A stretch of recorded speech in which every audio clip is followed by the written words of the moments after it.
Дневник во 20 часот. Добро вечер. Време е да ги проследиме најновите информации од Велес, регионот Македонија и светот. Останете со нас, почнуваме веднаш по најавите. Американската фондација Heritage ја рангираше Македонија на 31-то место на индексот на економски слободи. Општина Велес ке понуди нови локации за изградба на куќи за домување. Трибуновски, тутунопроизводителите да не стравуваат, се прават напори за изнаоѓање на правно решение за исплата на субвенции.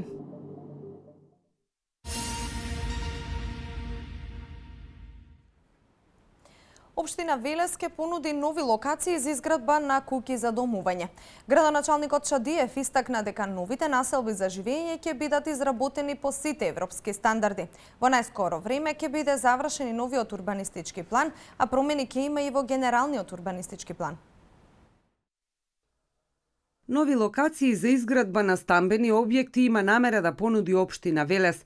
Локалната самоуправа интензивно работи на урбанистички планови, информира градоначалникот Славчо Чадиев и додава дека генералниот урбанистички план ќе претрпи промени. Информира дека е предвидено проширување за околу 800 хектари нова површина. Тоа значи на нашите сограѓани ќе им понудиме нови населби за живење, изработени, направени по сите европски стандарди. Тоа значи улици по стандард, тоа значи секоја населба ќе има секоја улица во новите населби ќе има своји тротоари, ќе има ставена водоводна инфраструктура, канализациона инфраструктура, видливи хидранти.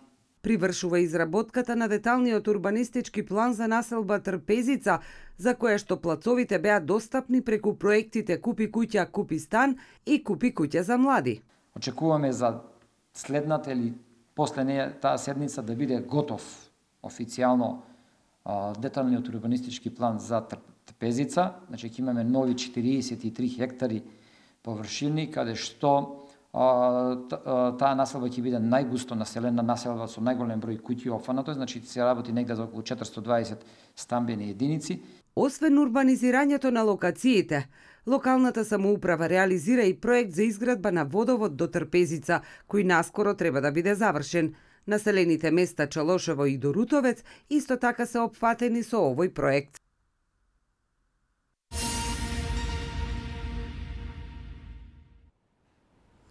Во Македонија досега се откупени 24 милиони килограми тутун. Од нив 90% откупните компании веќе ги исплатиле.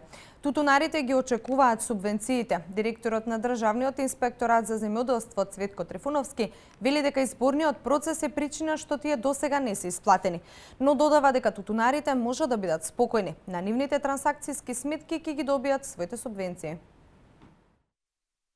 Солидна година за тутунопроизводителите. Тутунарите во голема мерка задоволни од родот, процесот на откупот, но и од просечната цена. На ниво на држава откупени се нешто повеќе од 24 милиони килограми тутун.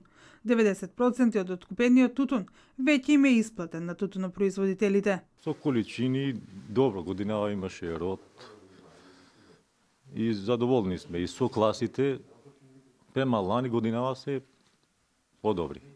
Квалитетот од минатата година подобар. Спрема квалитетот и цената е добра, не е. Значи, чисто просекот е над 200 денари секако. И задоволни сме од тоа. Пред задоволни сме. Таа година многу сме задоволни. И од фирмата, и од родот имаше квалитет тутунот, убав тутун. Нормално сега скоро не по над 200 просек има. 220, 230. Задоволни сме во година. Ќе садиме, ќе се пријавиме и повише ќе садиме оваа година.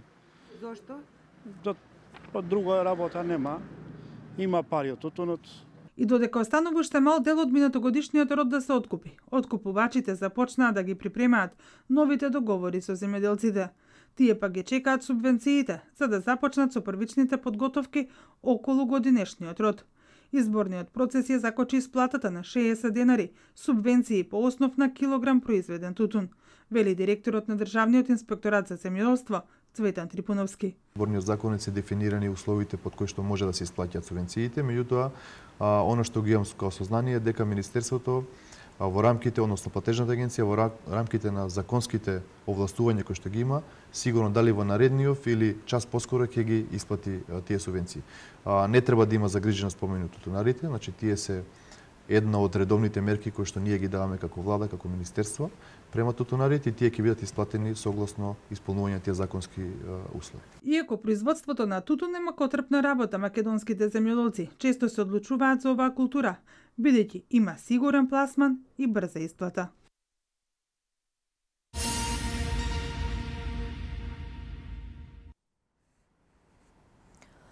Земјоделците кои се занимаваат со органското производство имаат од 30 до 100% поголеми субвенции од другите фармери.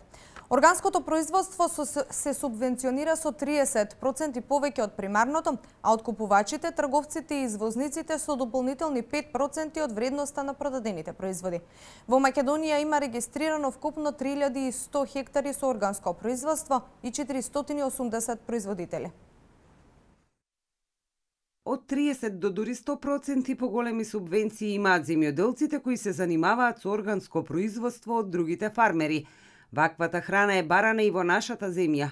Органското производство се субвенционира со 30% повеќе од примарното, а откупувачите, трговците и извозниците со дополнителни 5% од вредноста на продадените производи. Оваа година повисока финансиска поддршка за 70%, а овоштарите и лозарите за 100%. Повисока поддршка ќе добиваат органските градинари, а дополнително и половината од трошоците за сертификатот за органски производи. За нивите на кои се користи зеленото ѓубриво и за оставеното за следната година за одгледување на друга култура, следуваат по 3.500 денари за хектар. Во земјава се регистрирани 3100 хектари со органско производство и 480 производители.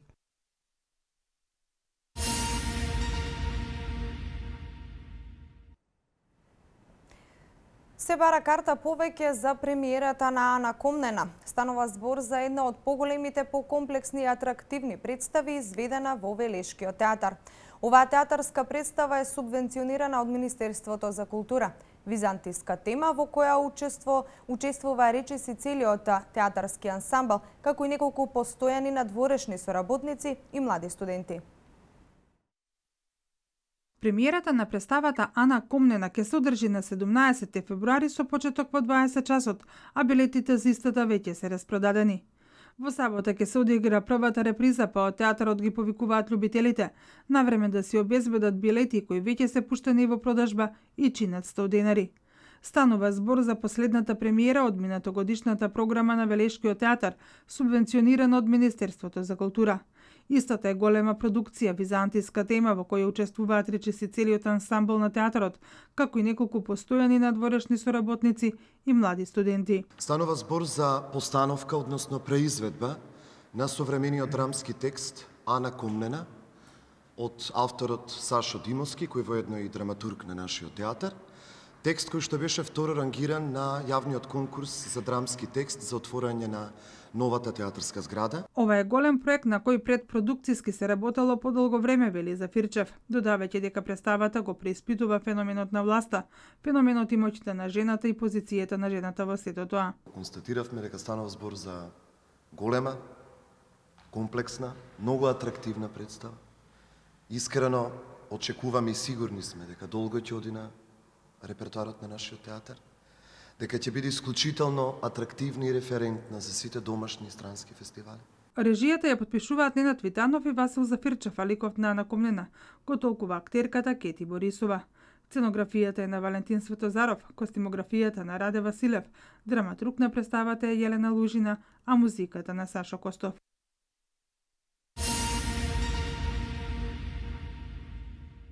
Во академската 2016-2017 година на Универзитетот во Љубљана запишани се 500 студенти од Македонија. Од нив најголем интерес покажале за факултетите за економски науки, обштествени и компјутерски науки и информатика.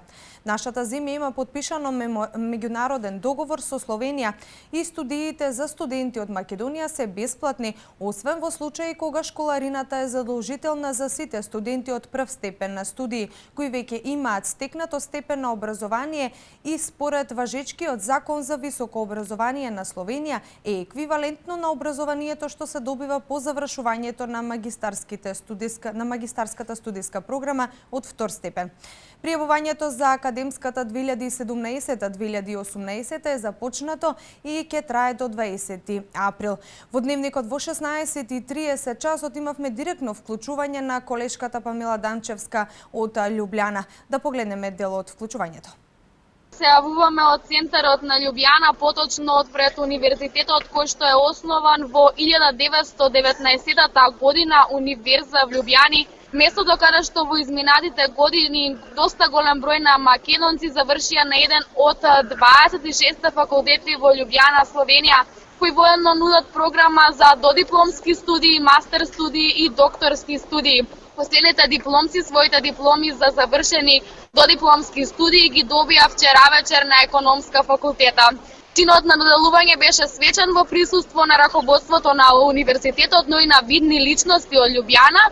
Дипломите на студентите им ги врачи деканката на економскиот факултет Метка Текаучич. Инаку да напоменам дека на овој факултет, каде што има голем број на заинтересираност на македонските студенти, програмата е понудена освен на словенечки и на англиски јазик, а македонците тука студираат како резултат на меѓународниот договор кој што го имаат постигнато ресорните министерства на владата на Република Македонија и на Словенија.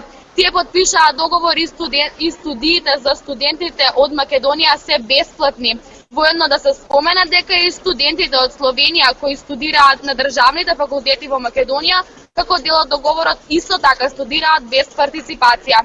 Македонските студенти се школуваат заедно со студенти од Словенија, како и со Еразмус студентите кои што доаѓаат од целиот свет. Она што е значено во ова мое јавување е да го напоменам дека вредноста на оваа факултетска диплома е многу голема, особено ако се знае дека универзитетот високо котира на Шангајската листа и тоа по сите параметри и акредитации е призната во целиот свет и е меѓу првите 500 најдобри универзитети.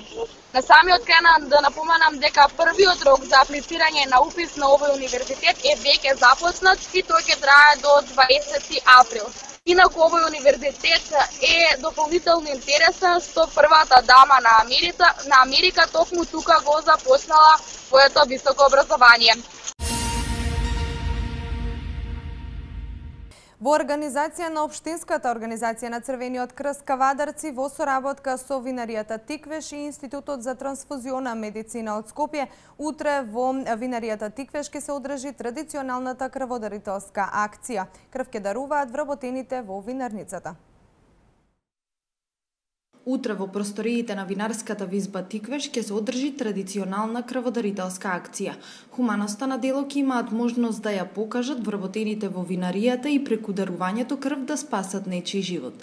Крводарителската акција ќе ја спроведе стручен тим од Институтот за трансфузиона медицина од Скопје, а во нејзина реализација, како и секогаш, ќе учествуваат представници на Црвениот крст од Кавадарци, организација со која винарницата остварува долгогодишна соработка во реализација на различни хуманитарни активности и проекти.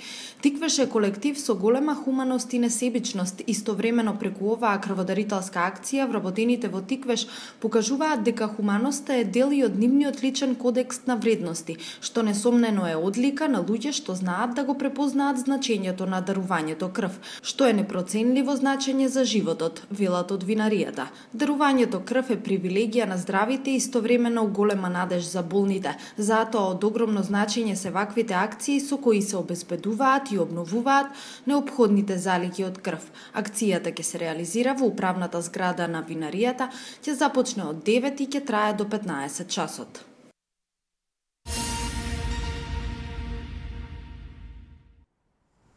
Американската фондација Heritage ја рангираше Македонија на 31-то место на индексот на економски слободи. Според податоците на Државниот завод за статистика, откупот на земјоделски производи од индивидуалните производители е зголемен за 65,4%, а кај продажбата на земјоделски производи од сопствено производство е намален за 2,9%. Поради штрајк на грчките земјоделци, граничниот преминев зони и понатаму е затворен за сообраќај. Вести од Македонија во продолжение. Од умерено слободна држава според индексот на економски слободи, Македонија преминува во групата на слободни држави. Ова го покажува најновото истражување на американската фондација Heritage. 31-то место на индексот на слободи сега е резервирано за нашата земја, која е единствената држава од Балканот. Фондацијата Heritage секоја година ги рангира државите според критериумите кои значуваат слобода на економијата, која што е клучна за просперитетот на државата. Извештајот ги оценува државите според 4 категории: владење на правото, големината на државниот апарат и долгот, ефикасност на регулаторниот режим и слободата на трговија. Македонија вообичаено невисоки оценки добива во гарантирањето на слободниот пристап до својот пазар и отвореноста за трговија со други држави, даноците и намалувањето на регулаторните пречки за водење на бизнис. Најдобра оценка во извештајот Македонија добива за ниската даночна стапка од 91,9 поени.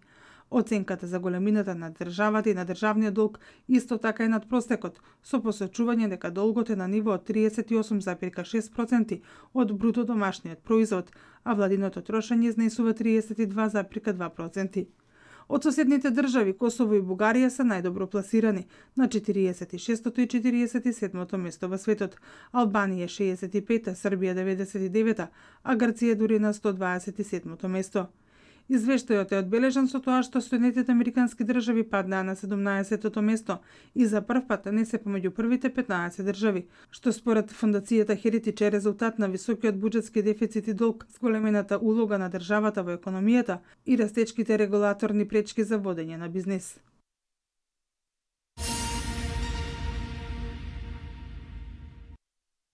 И денеска продолжува блокадата на граничниот преминев зони на македонско-грчката граница. Поради штрајкот на грчките земјоделци зони е затворен за секаков вид сообраќај од 30 минатиот месец, што предизвика штети на транспортните компании и нивните комитенти. Македонските транспортни асоциации и бизнис заедницата постојано апелираат до меѓународните институции за деблокирање на преминот, укажувајќи дека од блокадата трпат штети транспортерите од Македонија и регионот, како и компаниите корисници на нивните услуги. Евроамбасадорот во Македонија Самуел Жбогар вчера изјави дека Европската Унија и Брисел внимателно го следат проблемот со блокадата на граничниот преминев зони од страна на грчките земјоделци и очекува дека во најскоро време ќе следи реакција и обид за негово трајно решавање. Автомотосојузот на Македонија информира дека премините меѓу Џитлија, кај Битола и до Иран се отворени за сообраќај за секаков вид возила. На граничните премини, освен кај Богородица, нема подолги задржувања.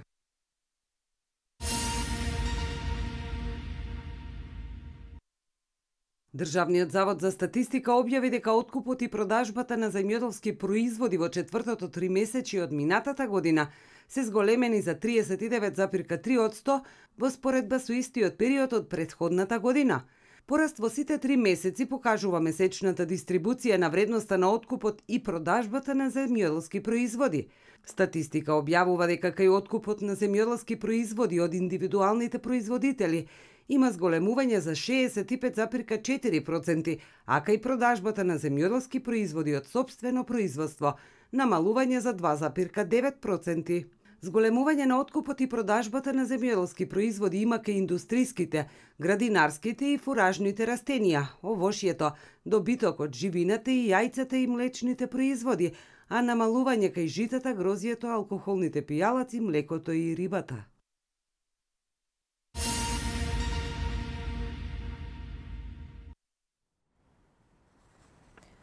Индонезиската провинција Аче ја погодија 2 земјотреси, при кои 9 лица се повредени во дистриктот Триангаден и оштетени се 2 куќи во дистриктот Пидиџаја, во близина на епицентарот. Земјотресите со јачина од 5,1 и 5,6 степени според Рихтеровата скала се случиле околу 3 часот наутро по локално време, соопштува Американскиот геолошки завод. Во продолжение останатите вести од светот. Новозеландските власти прогласија вонредна состојба во градот Крајстчерч, откако пожарот во текот на ноќта се проширил на површина од 1800 хектари. Во гаснењето учествувале 100 пожарникари и десетица авиони. Медиумите пренесуваат дека 11 куќи се изгорени, а 1000 лица евакуирани. Новозеландскиот премиер Бил Инглиш ги откажал сите ангажмани и пристигнал во опожарениот регион. Причините за настанување на пожарот се уште се истражуваат. Она што за надлежните е сомнително е фактот што во исто време пожарот се појавил на две различни локации.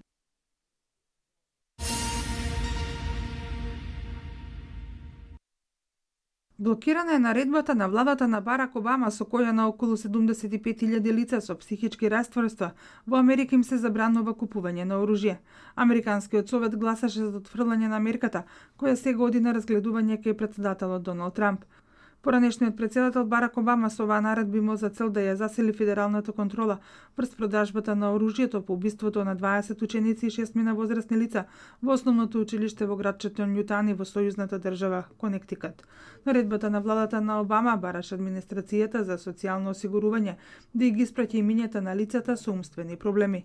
Но пратениците со поддршка на Националната асоциација за огнено оружје и организациите на правата на човекот се спротивставија на мерката и го поттикнаа Конгресот да преземе процедура за нејзино укинување. Наредбата може да биде укината кога двата дома на Конгресот со просто мнозинство ќе усвојат заедничка резолуција против неа и потоа претседателот истата ја потпише.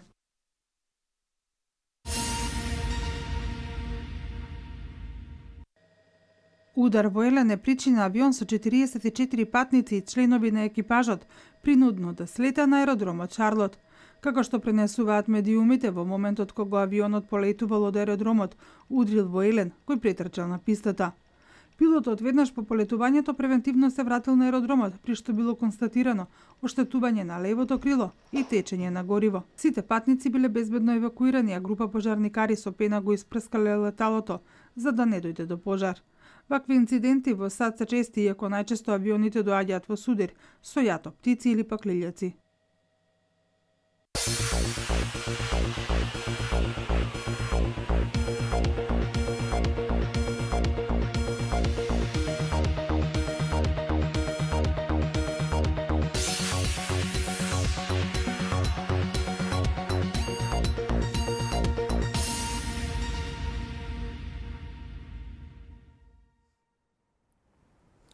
Денес имавме претежно сончево време, проследено со слаб претежно јужен ветар.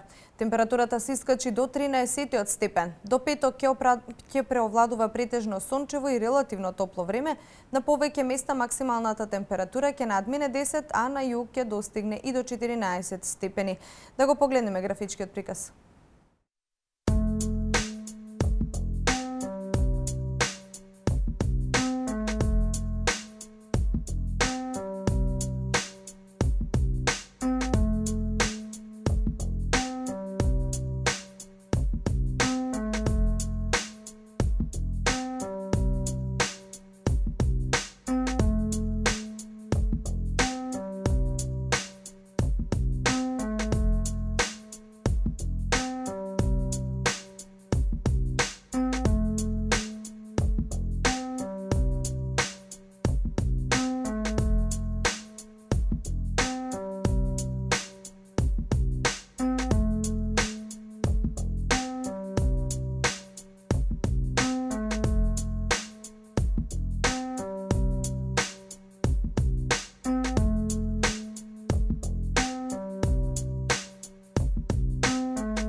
Ова беше и последната информација во ова информативно издание на Дневникот на К1 телевизија. Јас ви благодарам за вниманието, а вие понатаму останете со нашата програма. Пријатно!